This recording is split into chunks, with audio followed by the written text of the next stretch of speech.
Welcome back, YouTubers, to another TNA Impact Wrestling review with us, the British Fist. Gotcha. I love doing these reviews, MJ. Very good. I am Mr. Parkin, as you all know out there, but you also know who this guy is, but I'll say his name anyway. It's the Booty Poppin' NJ.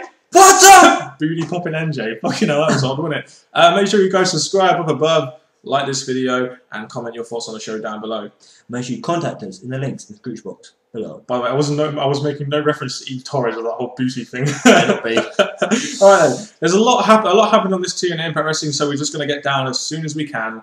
We opened up the show with Kurt Angle, not immortal. A bit surprised at that. Yeah, same here. Kurt Angle comes out, basically calls out Crimson, and this segment was good for what it was between Angle and Crimson. The interaction between Angle and Crimson I thought was very good. I agree, because as they're the ones who are hyping up the main event, it's good to see them two going back and forth with each other. So I thought it was pretty good. Yeah, it was just good seeing Crimson featured prominently in the opener, and then you had Angle putting over Crimson and sort of his plans on earning his respect, and all going so well. Yeah, and till Immortal come out.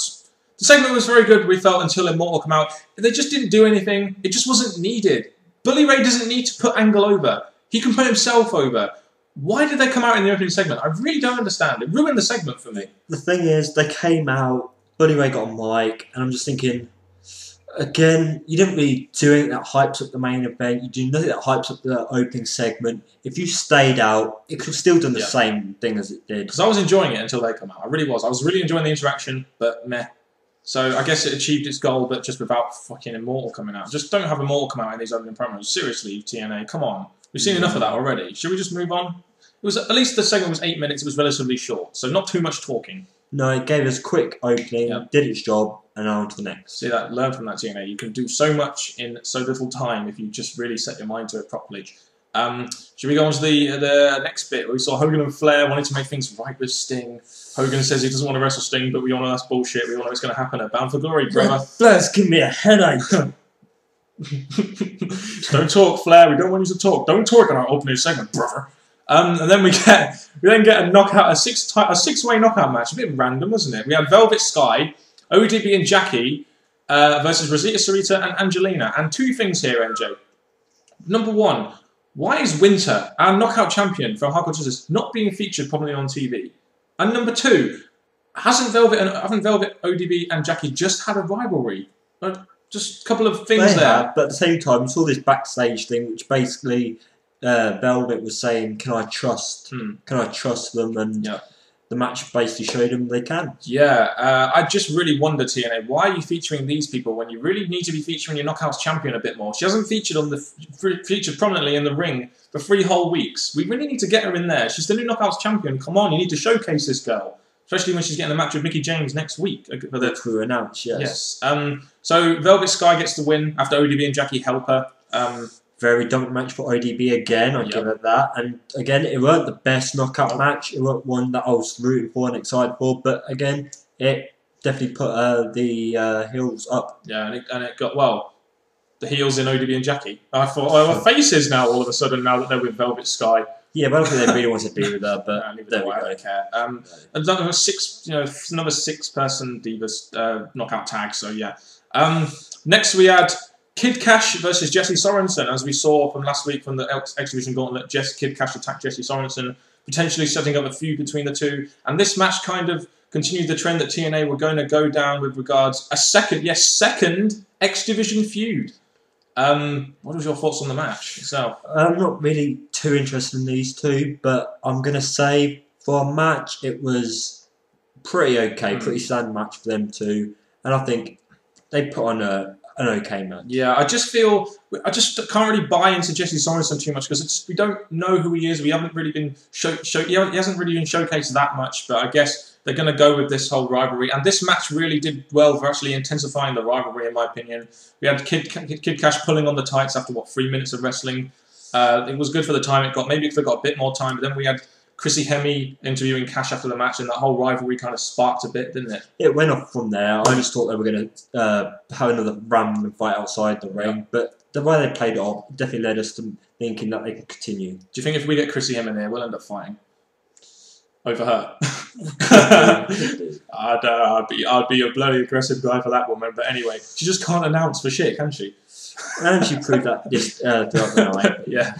Right, the next match we got off track there. The next match we got was RVD versus Pope in a match I was quite looking forward to, actually. The Bound for Glory series, mainly because I love seeing Pope in the ring, and RVD, just even though I know he never puts guys over, it's always good to see him because we know he's going to work a great match. And the thing I was expecting when I saw this is that are they really going to tease RVD and Jerry? He wasn't involved this week, was he? Which I was thinking, I was kind of surprised at that, but at the same time, I'm kind of glad it didn't happen because it gave us a clean match. Maybe he's wrestling in Japan like a certain ROH World Heavyweight Champion, eh?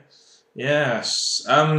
Basically, this match we got 5 minutes. It was a decent length for TNA Impact Wrestling. I just really wish they'd put a bit more emphasis on the whole no surrender finals thing. I don't know. It just seemed to be really looked beyond because you have Devon coming in after the match and injuring Samoa Joe and Samoa Joe attacking Pope after the match and then Devon coming in. It's just like, okay. It's like they're teasing a lot of things going on here. Like teasing Samoa Joe's still going to get involved with the Bound for Glory wrestlers, going to get involved with Pope. I think they announced that maybe they should face each other or have some kind of thing going on between there.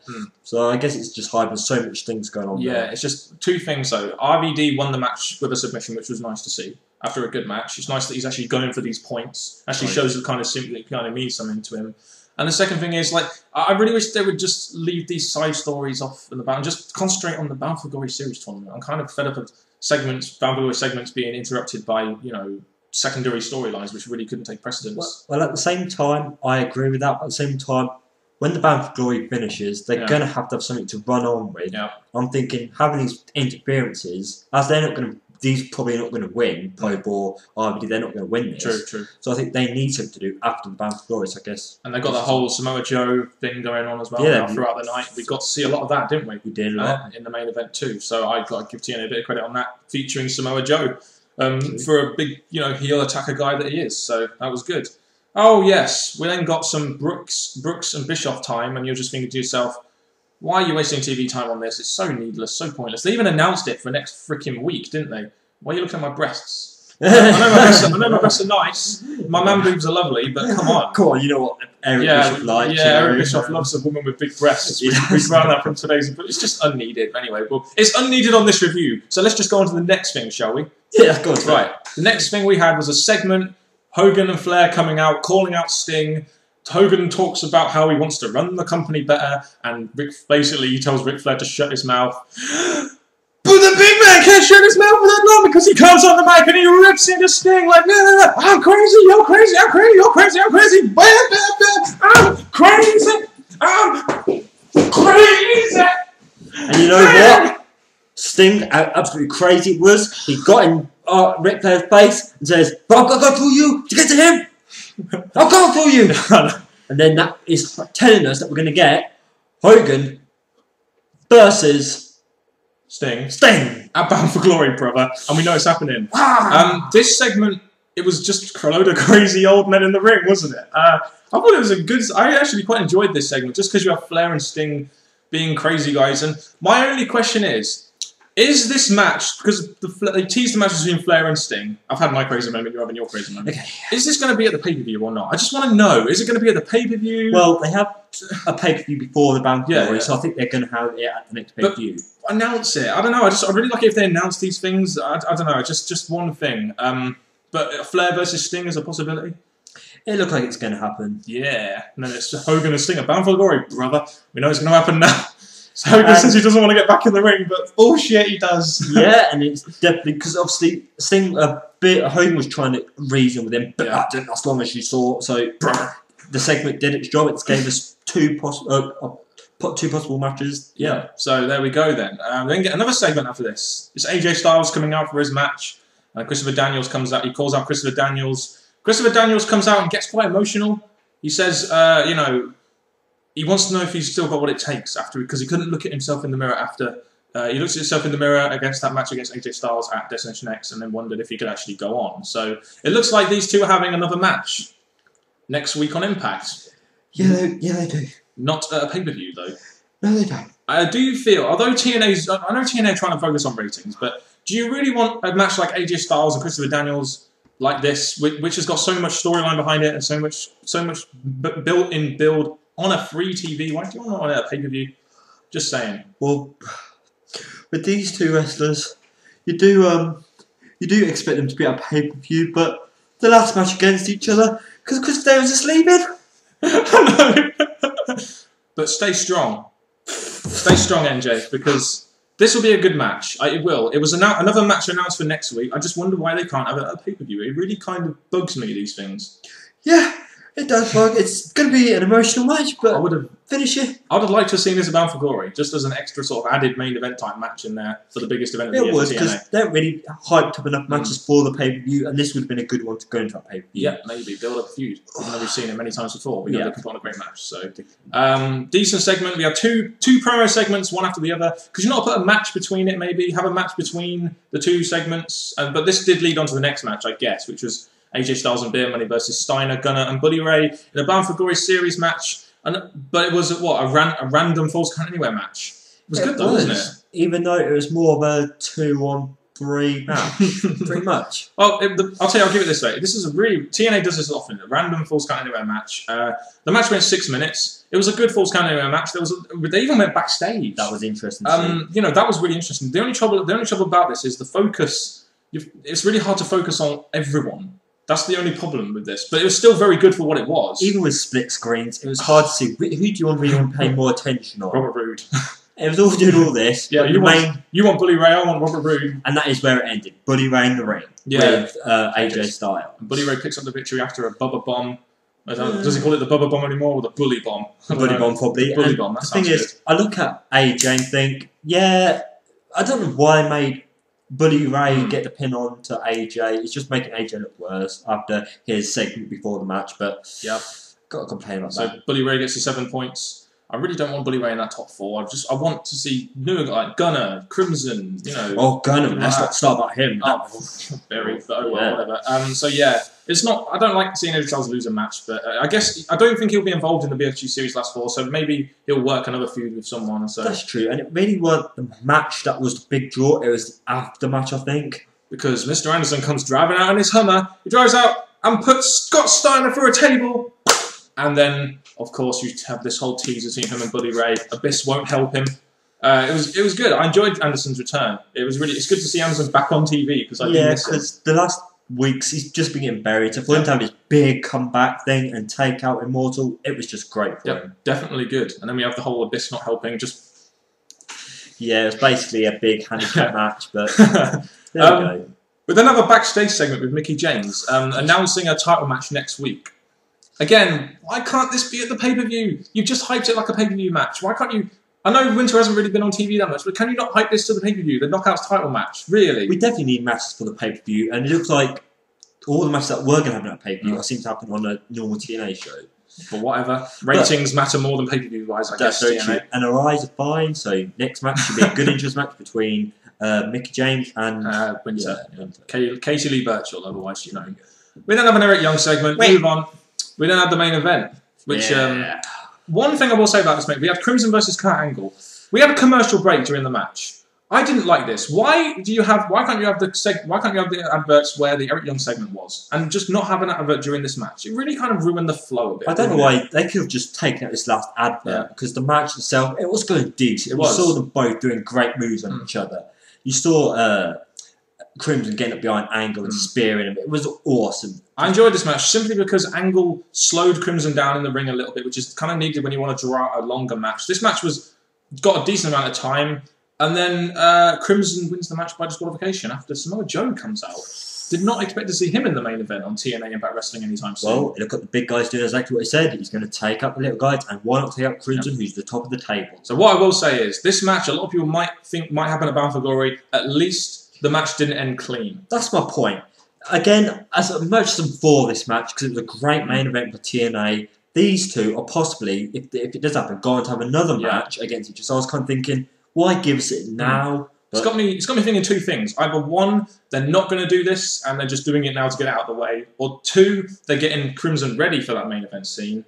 Or three, why don't if you're going to have Crimson win it, why not build him up after he wins the No Surrender thing? But I don't know why they're doing it. But it was good to see Samoa Joe come back, do what he says he says he's going to do, and just take out Crimson, making his point. You know, it's really giving Samoa Joe this kind of push, even though it's not really doing anything for Bound for Glory for him. No, and the good thing about this, again, what I've said earlier in the night, it's the aftermath that was interesting. As much as that match was an awesome match, backstage, Samoa Joe takes out Crimson. Oh, yes, that was good.